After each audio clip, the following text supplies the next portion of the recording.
उत्तर प्रदेश कांग्रेस प्रमुख अजय राय का मोदी पर हमला, बोले सरदार पटेल स्टेडियम की तरह एमजी नरेगा से बापू का नाम हटाकर अपमान कर रही सरकार। नहीं, निश्चित तौर से मोदी जी ने जैसे पहले अहमदाबाद में स्टेडियम का नाम सरदार पटेल का नाम बदलकर मोदी जी ने अपने नाम से किया, उसी प्रकार बापू का भी अपमान कर रहे हैं। बापू का अपमान करना ये कर रहे हैं। मैं कहूंगा कि मोदी जी अपने नाम से कर लें, तो जैसे इन्होंने सरदार पटेल का नाम हटाया अहमदाबाद स्टेडियम से, उस प्रकार मनरेगा का नाम भी हटा रहे हैं, बापू का नाम सरदार अपने महात्मा गांधी का मोदी जी अपने नाम से कर लें। मुझे लगता है कि ज्यादा सुकून उनको मिलेगा, ज्यादा खुश होंगे। कांग्रेस नेत्री सुप्रिया श्रीनेत का बीजेपी पर बड़ा आरोप, बोली 12 साल से राहुल सोनिया की छवि खराब करने का प्रोपेगेंडा, नेशनल हेराल्ड मामले में ईडी को झटका।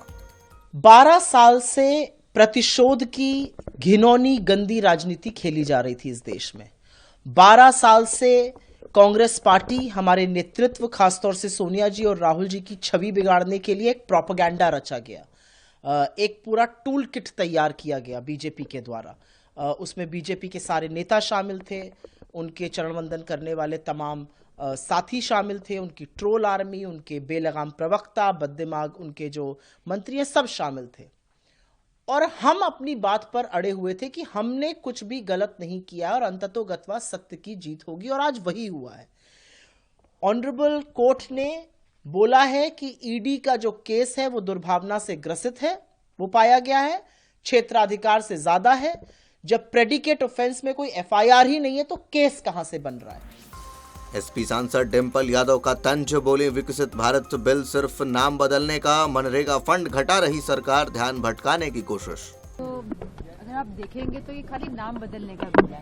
आप वास्तविकता में आप देखेंगे तो सरकार की जो नीयत है अभी भी साफ नहीं है। जिस तरह पिछले 10 सालों में मनरेगा का जो अमाउंट है जो लगातार घटता रहा है, उत्तर प्रदेश में मैं समझती हूँ आधे से भी कम हो गया है। सरकार 60 दिन का रोजगार भी मजदूरों को, गरीबों को गांव-गांव में नहीं दे पाई है। तो सरकार की मंशा क्या है, हमें ये समझना होगा, और सरकार किस तरफ, किस डायरेक्शन में, किस तरह डिफ्लेक्ट करके लोगों को उनका वोट पाना चाहती है।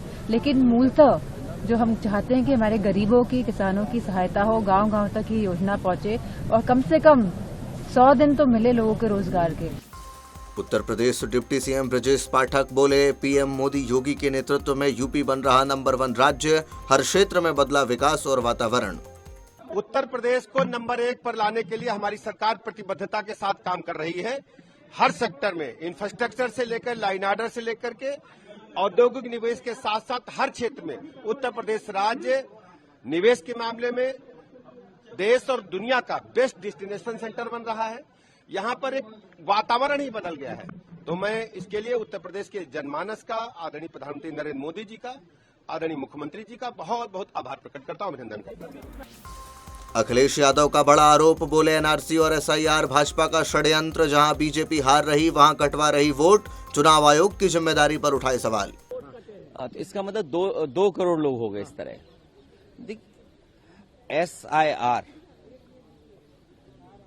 एसआईआर ये भारतीय जनता पार्टी की सोची समझी रणनीति और षड्यंत्र है।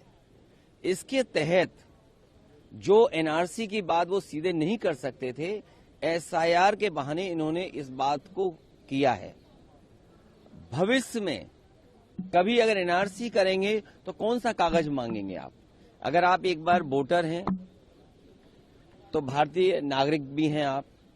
मैं आपके सामने एक बहुत सिंपल उदाहरण उत्तर प्रदेश का बताना चाहता हूं, जहां पर पूरी सरकार ने और बहुत सारे प्रतिष्ठित चैनलों ने यह खबर चलाई कि ये बांग्लादेश के लोग हैं, बाहर के लोग हैं, रोहिंग्या मुस्लिम हैं। लेकिन जब सच्चाई सामने आई तो जिस जमीन पर लखनऊ में वो रहते थे वो भारतीय जनता पार्टी के लोगों ने किराए पे जमीन दी हुई थी।